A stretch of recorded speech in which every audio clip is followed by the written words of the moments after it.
DJ 사저가 카페가 되는 거냐? 이거는 어떻게 되는 거죠? 지금 사저가 팔렸다, 매각됐다는 얘기가 나왔죠? 알려졌습니다, 이게 지금요. 과거에 김홍걸 전 의원, 김대중 전 대통령의 막내 아들이죠. 이 사저와 관련돼서 좀 뭔가를 좀 보여주고 얘기를 한 장면이 있어요. 확인해 보겠습니다.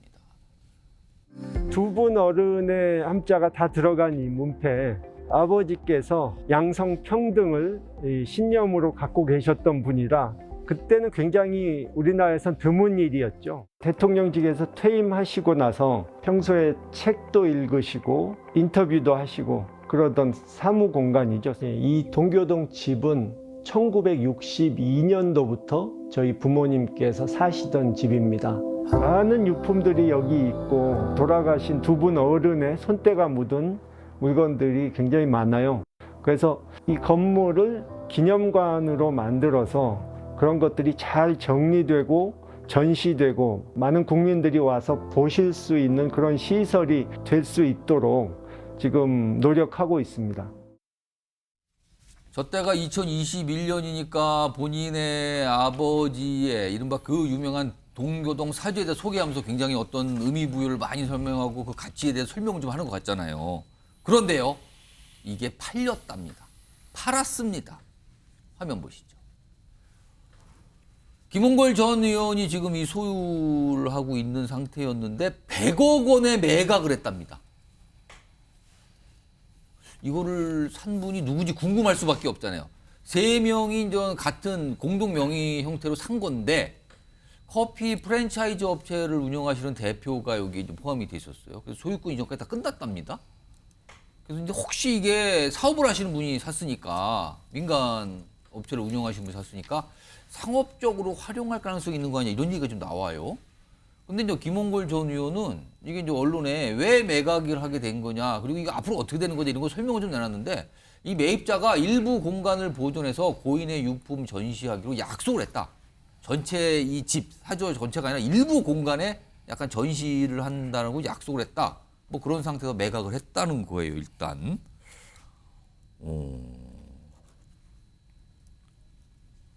다음 관련 화면 하나 더 있나요? 좀 마저 확인 좀 해보겠습니다. 그리고요, 뭐 상속세 얘기를 했는데 이건 조금 이따 좀 해보죠. 일단 이 팔린 자체를 좀 보겠습니다. 김종욱 전 행정관? 일각에서는 이 집이 지금 혹시 이제 왜냐면 커피 전문점 프랜차이즈를 운영하시는 분이니까 그리고 동교동 일대에서 뭐 일대가 좀 커피 거리가 있고 막 그렇다면서요? 네. 그래서 이 집을 지금 카페로 바꾸는 거 아니냐 이런 전망까지 나오는데 이거 어떻게 봐야 됩니까 지금? 저는 뭐 답답하고 좀 화도 나는데요. 이제 왜냐하면 돈이 없다는 거 아니고 상속세를 못 내서라고 얘기를 했는데 예. 적어도 이런 부분들 같은 경우는 DJ 선생의 정신을 계승하고자 하는 분들 같은 경우 좀 기금을 모자라고 기금 못 모으겠습니까? 이 정도 가지고. 그리고 앞서서 먼저 소개해드린 2021년 영상에는요. 이게 뭐 어머님 아버님이 뭐 이 나란히 평등을 위해서 이거 문패도 같이 달고 막 이런 어떤 의미부여를 굉장히 했단 말이에요. 그러니까 이게 개인의 집이 아니고요.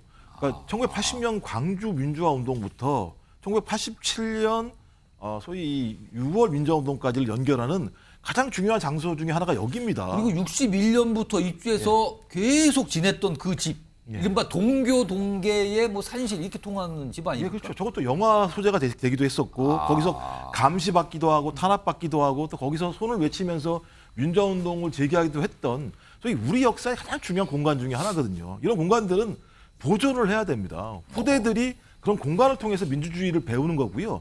그런 공간들을 지킬 수 있는 힘이 있다고 느꼈을 때 민주주의를 존중하는 거거든요. 근데 그 후대의 대표 인물이 아들 아닙니까? 그러니까 제가 볼 때는 이거 기금을 조성하거나 공적인 일로 활용하게 되면 이게 죄송한 얘기입니다. 본인에게 떨어지는 이득이 없기 때문에 이렇게 판매한 게 아닌가 생각이 드는 거예요. 의심을 지금 하시는 겁니다. 그러니까 아직 확인할 수 없습니다만 아니 공적으로 이거 예를 들면 살립시다라고 얘기하면 손발 걷고 나설 분들이 한두 분이겠습니까? 적어도 제가 볼 땐 계속 이런 돈 문제로 이 소위 DJ 선생님의 막내 아들이 계속 이렇게 문제를 야기하는 것 자체가 저는 큰 정신을 훼손하는 거라 생각이 들기 때문에 뭐 이미 진짜 팔렸다고 하니까 어떤 새로운 좀 대책을 좀 저희가 좀 세워야 된다 이런 생각이 들기도 합니다. 사실요 4년 전입니다. 이 사저를 놓고 아들들 간 그러니까 김대중 전 대통령의 아들 간의 분쟁이 좀 있었어요. 당시의 모습과 목소리 좀 확인해 보겠습니다. 그 노벨상금 8억 원하고 동교동 집을 기념관으로 남기셨거든요. 어머니가 김대중 재단 거기에 이제 기부하시는 걸로 위원장을 작성했어요. 셋이가 같이 다 거기에 동의하고 사인트 서명을 했습니다. 갑자기 김홍걸이가 유일한 상속자다. 김몽걸 의원은 이호 여사님께서 남기신 모든 재산을 상속받을 유일한 합법적 상속인으로서의 지위에 있습니다. 동교동 자택은 김대중 기념관으로 사용하고 소유권은 상속인인 김몽걸에게 귀속하도록 하되 저런 과정을 거쳐서 김홍걸 전 의원의 소유가 됐는데 이번에 매각이 된 거거든요. 자, 매각을 하면서 상속세 얘기가 좀 나왔어요. 이런 설명이 좀 나오는데 거액의 상속세 문제로 세무서 독촉을 받았다. 어쩔 수 없이 매각 결정했다라고 이제 언론에 얘기를 합니다. 상속세 규모가 뭐 한 15, 6억 뭐 이 정도 된다고 좀 알려지고 있는데요. 강성필 부위원장. 네. 일단 형제 간의 상속 관련해서 분쟁까지 벌어져서 결국 정리가 된 상태고 그 집이에요. 그리고 고인 대신 이호 여사, 그러니까 모친이죠. 이호 여사가 유지를 남겼다 그래서 이거를 뭐 보존을 해서 기념관 형태로 썼으면 좋겠다 유지가 있었는데 그게 이제 실현이 안 되는 거잖아요. 근데 상속세 때문에 매각을 했다. 이거 어떻게 보십니까? 그러니까 상속세 때문에 매각을 했다. 저는 그러한 이유로는 저는 이해가 가지 않습니다. 그리고 그러한 이유로는 어쨌든 야권의 지지자 김대중 선생 전 대통령을 존경했던 분들에 대한 어떤 예의가 아니라고 저는 생각을 하고요. 그래서 저는 김홍걸 전 의원이 뭐 본인 말처럼 정말 상속세 납부 후에 금전관계가 어떻게 되는지 전 투명하게 공개해야 될 의무가 있다고 생각을 합니다. 특히나 이분께서 이 자택을 상속받았을 때도요. 이건 김대중 선생님과 관련된 어떤 기념관을 짓는 그런 조건으로 제가 알기로는 받은 걸로 알고 있고 또 이희호 여사님의 유지도 저는 그렇다고 보고 있습니다. 그런데 이번에는 김홍업 지금 그 김대중 평화센터 이사장이죠. 이분하고 상의도 없었다고 해요. 그 지금 그 상의가 없었다, 몰랐다고 좀 알려지고 있어요. 더 큰 문제는 사실 이 동교동계 권노갑, 뭐 문희상, 하다 보면 곽지원 의원 이런 분들이 있기 때문에 예. 정말로 이분께서 상속세가 문제가 됐었다고 하면 이 어른들이 도와가지고 어떻게든 뭔가 방법을 도움을. 만들었을 것이고요. 사실 제가 개인적으로 들은 내용입니다만 또 그런 움직임도 있었다고 저는 알고 있습니다. 근데 그게 좀 잘 안 된 것 같아요. 그렇기 때문에 이것은 정말 저희 민주당의 지지자로서 당원으로서 너무 실망스러운 일이다라고 생각을 하고요. 마지막으로 그러면 이제 앞으로 남은 이 김대중 전 대통령과 관련된 여러 가지 어떤 그 기관이 있습니다. 예. 이게 뭐 예를 들어서 김대중 평화센터가 있고, 근데 또 평화재단이 있고, 예. 또 도서관 따로 있고, 그다음에 컨벤션 센터 따로 있습니다. 그래서 이런 것들을 좀 이번 기회에 좀 한 번에 일원화를 시켜야 될 문제가 있다. 그래서 후원금이라든지 지원금을 한 바구니에 모아서 이것을 중첩되지 않고 효율적으로 쓸 수 있는, 만약 그렇게 돼 있었다고 하면 김대중 재단에서 이것을 매입할 수도 있었던 거 아니겠습니까? 그거를 미리 야권에서도 이런 움직임을 알고 있지 않았습니다. 근데 지금 김홍걸 전 의원의 얘기는 이거는 사적인 문제다. 맞습니다. 그걸 내가 뭐 매각할 뿐이다라는 건데 사실 이런 움직임이 이미 뭐 매각하는 과정에 알 수도 있었는데 아무 뭐 조치가 없었나요? 그러니까 다들? 제가 다시 말씀드리지만 제 개인적으로는 뭐 기사는 되지는 않았지만 어쨌든 동교동계 어른들이 이러한 사연을 미연에 방지하기 위해서 움직임이 분명히 있었다고 저는 들었습니다. 근데 그게 잘 안 된 겁니다. 그러니까 쉽게 말해서 정치의 영역을 법정으로 가져간 거죠. 그래서 이러한 사태가 벌어진 것 같은데 정말 안타까운 마음을 금치 못합니다. 네. 김홍걸 전 의원과 상속세 얘기. 이번에 이제 매각의 이유는 상속세 때문에 어쩔 수 없었다는 설명이 나왔는데 앞서서도 김홍걸 전 의원은 이 상속세 얘기를 꺼낸 적이 있어요. 화면에 보겠습니다. 이게 이제 지난해인데요. 그때 코인 투자를 한 걸로 알려지면서 입장을 냈어요. 한 2억 원 넘게 코인 투자를 했는데 그 이유에 대해서 약 한 17억 원 정도 되는 이 자택, 이 사저, 상속세 충당 후에 코인 투자를 했다라고 저 설명이 좀 나왔는데 일단 송영훈 위원, 이게 상속세 때문에 코인 투자했다잖아요. 근데 코인 투자 성과가 어떻게 나왔습니까 그때? 저때 김홍걸 전 의원은 손해를 보고 팔았다고 그렇게 밝혔던 걸로 저는 2억 기억을 합니다. 6천 투자했는데 그렇습니다. 손해를 봤다. 그렇습니다. 그럼 상속세를 위한 돈이 충당이 안 된 거네요 그때. 네, 오히려 그렇게 됐다고 밝혔는데 사실 이 김홍걸 전 의원의 상속세 이야기는 어제 오늘 나온 얘기가 아니고 저게 2022년에도 한번 언론에 크게 보도가 된 적이 있습니다. 지금 민주당에서 이렇게 김대중 전 대통령의 자택을 매각을 해야 될 정도의 상황을 방관하는 동안에 예. 오히려 국민의힘에서 이걸 해결하려고 했었어요. 어떻게 해요? 조수진 전 의원이 당시에 그 2022년에 예. 송주범 서울시 정무부시장에게 문자를 보내는 게 언론에 한번 포착이 된 적이 있습니다. 그 문자의 내용이 뭐냐면은 김홍걸 전 의원이 상속세 때문에 이렇게 좀 고생을 하고 있는데 그 동교동 자택을 공시지가로 서울시에 팔아서 서울시가 어떤 뭐 기념공간 같은 걸로 좀 역사적 가치가 있으니 보존하고 활용해주면 어떻겠느냐라는 민원을 전달하는 내용이 언론에 나온 적이 있어요. 서울시가 매입을 해서 관리를 하면 어떠냐? 그것도 공시지가에 팔겠다고 그런 얘기가 전달이 된 적이 있는데 당시 결론이 뭐였냐면 오세훈 시장 측에서 밝힌 것이 저 동교동 자택에 이미 거액의 근저당이 설정돼 있어서 불가능하다. 라는 결론이 거기에 났었습니다. 집을 잡혀서 대출이 있었던 거예요. 뭔가 있었던 것 같아요. 그렇게 제가 보이는 정확한 거예요? 금액까지는 확인을 못했는데 근저당이 있었다.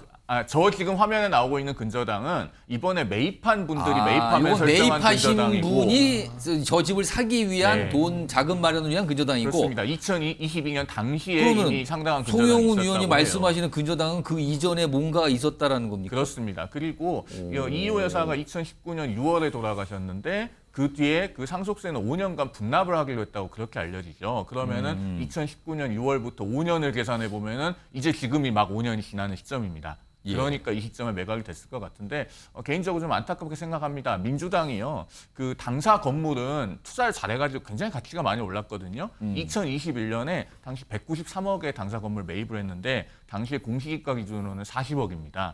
지금 공시지가가 93억이 돼서 이걸 그 비율 그대로 환산한다면은 한 450억 가치가 돼요. 그렇게 되는 동안에 저 김대중 전 대통령의 자택은 매각되는 운명을 맞기까지 뭘 했는가? 민주당의 김대중 정신은 어디에 살아 있는가라는 물음을 던지지 않을 수 없습니다. 박상수 위원장. 일단 뭐 여러 가지 이게 뒷말을 낳게 생겼어요 지금 상황이. 근데 특히 모친인 이호 여사의 유지를 못 지키게 되는 상황이잖아요. 이거는요. 기념관을 만들어서 보존을 하라는 취지였잖아요. 유지가. 근데 이거 어떻게 보세요? 그러니까 너무 안타깝고요. 저는 이거는 제 당적과 무관하게 너무 안타깝습니다. 사실 우리나라의 그 거친 시절에 근대화의 길을 걸었던 분들이나 민주화의 길을 걸었던 분들이나 다 애국의 마음이 있었다는 생각이 들고 예. 우리 당 역시 김대중 대통령과 함께 민주화 운동을 했던 김영삼 대통령을 우리 당의 굉장히 중요한 근간으로 삼고 있기 때문에 예. 상도동과 동교동이라는 이 두 상징만큼은 우리가 좀 지켰어야 되는 게 아닌가라는 참 그런 좀 안타까움이 들고 실제 오세훈 시장이 그때 이렇게 그 부분을 검토를 했던 것도 지금 나오고 있거든요. 근데 아까 그래서 설명으로는 뭔가 근저당이 그렇죠. 있어서 약간 이게 네, 어려워졌다. 근저당이 있어서 이제 공시지가만으로 사기에는 굉장히 어려웠던 거죠. 그러니까 근데 또 국가가 매입할 때는 공시지가가 아니라 시가대로 매입을 하기는 좀 어려운 면이 좀 있습니다. 그래서 그러한 측면들이 이제 반영이 됐던 건데 정말 좀 너무 좀 안타깝다는 생각이 들고 저게 일부 공간을 남겨서 뭐 유품을 전시하고 예. 한다고 하지만 저기는 정말 그 공간 하나하나가 다 민주화의 상징이에요. 특히 예전에 이제 김대중 대통령이 저기 앞에서 저 집 앞에서 이렇게 선언을 하거나 뭐 이러한 것들을 했던 곳들도 있고 그다음에 집 앞에 안방 앞에서 이렇게 예, 인터뷰를 예. 하면서 이렇게 명언을 남긴 부분들도 있는데 그러한 공간들이 사라진다라는 것 자체가 굉장히 좀 안타깝다라는 생각이 듭니다. 정말 민주당도 민주당이고 좀 다른 방안을 어떻게 좀 찾아볼 수 있었으면 좋겠다는 생각이 듭니다. 마지막으로 강승길 부위원장이 아까 살짝 설명하셨어요. 동교동계 쪽 원로들이 뭔가 움직임이 있었는데 뭔가 불발된 것 같다. 네. 그거 조금 자세히 얘기해 줄 수 있습니까? 어떤 근데 제가 좀 상황인지? 자세히 말씀드리기가 뭐한 게 예. 어쨌든 간에 이게 공식화된 게 아니라서 예. 혹시라도 제가 우리 시청자들한테 좀 잘못된 정보를 전달할 수가 있는데 예. 어쨌든 이제 뭐 뒤늦은 얘기고 만시지탄이지만 어찌됐든 동교동계에서는 이 사절을 지키기 위해서 어쨌든 뭔가 움직임은 있었다. 요 정도까지는 근데 제가 지금 이미 다 매각이 끝난 상태에서 지금은 더 이상 뭐 할 수 있는 게 없잖아요. 그러니까 그 전에 그 전에 있었는데. 그러니까 네. 지금으로서는 만약에 동교동의 원로들이 굉장히 당황하고 이거는 문제가 있다라고 문제의식을 갖더라도 할 수 있는 거 없잖아요, 지금. 네. 그래서 지금은 이제 조금 근데 아마 준비를 계속 해왔다는 게 조수진 의원이 그런 제안을 했었다면 예. 조수진 의원이 동교동계 취재를 계속 오래 했었기 때문에 잘 알고 관계가 있다. 되게 잘 알아요. 동교동계 그때부터 쪽을요. 뭐가 있었다, 아마 그러니까 얘기가. 그때부터 이러저런 얘기들이 오갔었던 것 같고 뭐 조수진 전 의원만 했겠습니까? 여러저러 요로로 요청을 했었습니다. 지금까지 해결이 안 됐던 것 같고 해결이 안 되다 보니까는 그 막내 아들이 어쩔 수 없이 이 상황에서 이렇게 처리를 한 것 같은데 그 상속세 얘기를 하면서 매각을 할 수밖에 없었다. 그리고 이거는 사적인 문제 아니냐 약간 이런 취지의 설명을 언론에 내놨다 그래요. 저는 또 김대중 평화재단의 예. 주소지도 사실 여기 자택으로 되어 있거든요. 그럼 다 옮겨야 되는 겁니까 이제? 그러니까 이제 여러 가지로 그렇기 때문에 재단에서도 이런 문제에 대해서 좀 아. 신경을 쓸 수 있었을까? 일단 이렇게 되면요, 이거를 구입을 한 매입한 이 카페 업체, 그러니까 커피 전문점 운영하는 뭐 체인점 운영하는 이 대표라는데 민간업체 이분들도 좀 공동 매입 3명이 나오는데 이분들도 좀 굉장히 좀 약간 좀 부담스럽고 막 당혹하지 않을까요? 지금 이 상황에서는요? 이분들은 이걸 어떻게 합니까? 이렇게 부담이 되면은? 그렇죠. 아무래도 뭐 그러다 보니까 이 이제 사유재산이 돼버린 거잖아요. 그렇습니다. 네, 그러니까 우리가 뭐 이 소유권 법적으로는 이전 다 사실, 끝났다 그래요, 네, 지금. 이전 등기까지 다 마무리되고 한 거면은 게다가 이제 굉장히 지금 보면은 96억 정도면은 한 80억 정도를 대출을 했을 가능성이 있습니다. 예. 그러면은 그러한 금융기관들의 이해관계도 엮여 있기 때문에 이건 일종의 투자였거든요.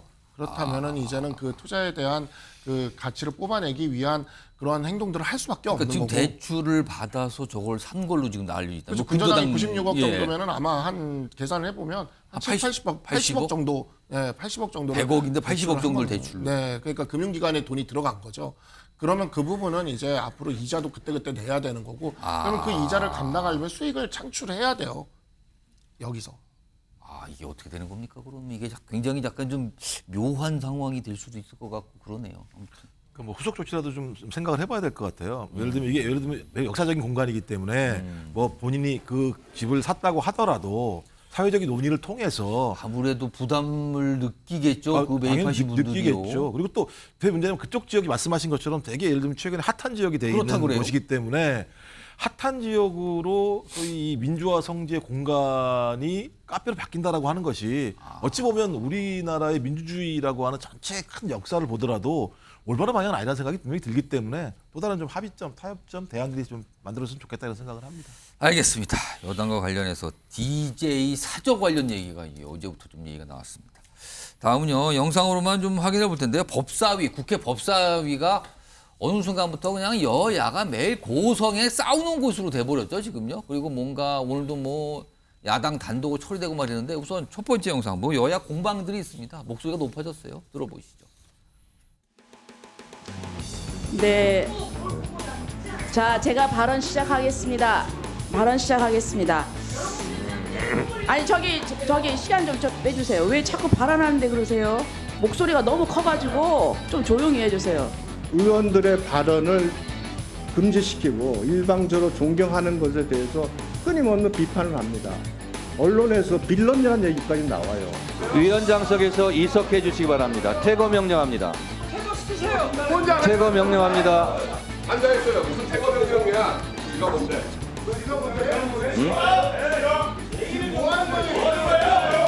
지가 뭔데? 라는 반말, 막말을 하는 것은 법사위원장으로서 도저히 묵과할 수 없는 일입니다. 사과를 하시겠습니까? 안 하시겠습니까?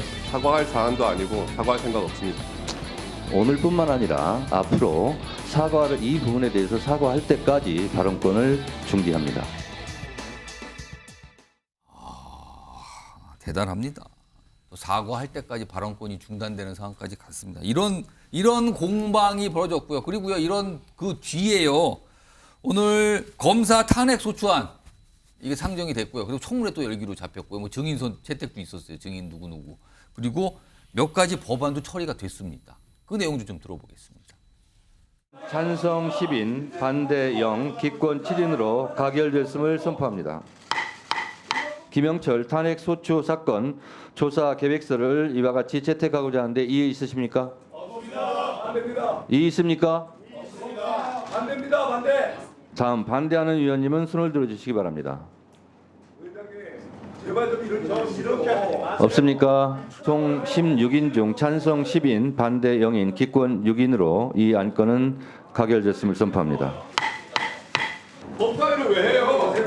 1번부터 20번까지 증인, 그리고 참고인의 경우 38번부터 42번까지 총 5명에 대하여 표결하도록 하겠습니다. 총 17인 중 찬성 10인, 반대 7인, 기권 0으로 이 안건은 가결됐음을 선포합니다.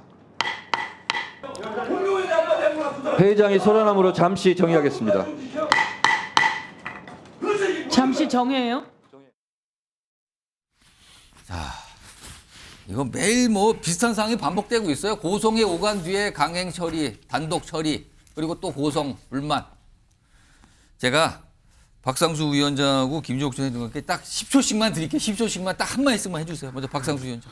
제가 대한변협에 부협회장 있을 때 법사위가 제일 힘들었어요. 왜냐하면 법사위의 기본 정신은 여야 합의거든요. 정말. 그래서 이게 법사위 소위에서는 뭐 하나가 통과되려고 그러면 한 명만 반대해도 통과가 안 돼요. 네. 그러니까 그런 합의 정신을 좀 다시 봤으면 좋겠습니다. 김종욱 전 회장님. 저는 인과응보다 전임 법사위원장님도 이거보다 더 심하게 하셨어요. 뭐 하지만 그렇다고 하더라도 국민들이 보기 싫으실 테니까 좀 사과 좀 하시고요. 발언권 주시고요. 이렇게 하면 시작되는 거잖아요. 저는 그렇게 하셨으면 좋겠습니다. 사과할 때까지 발언권을 중지한다. 이런 얘기까지 나오는 상황이 오늘 벌어졌습니다.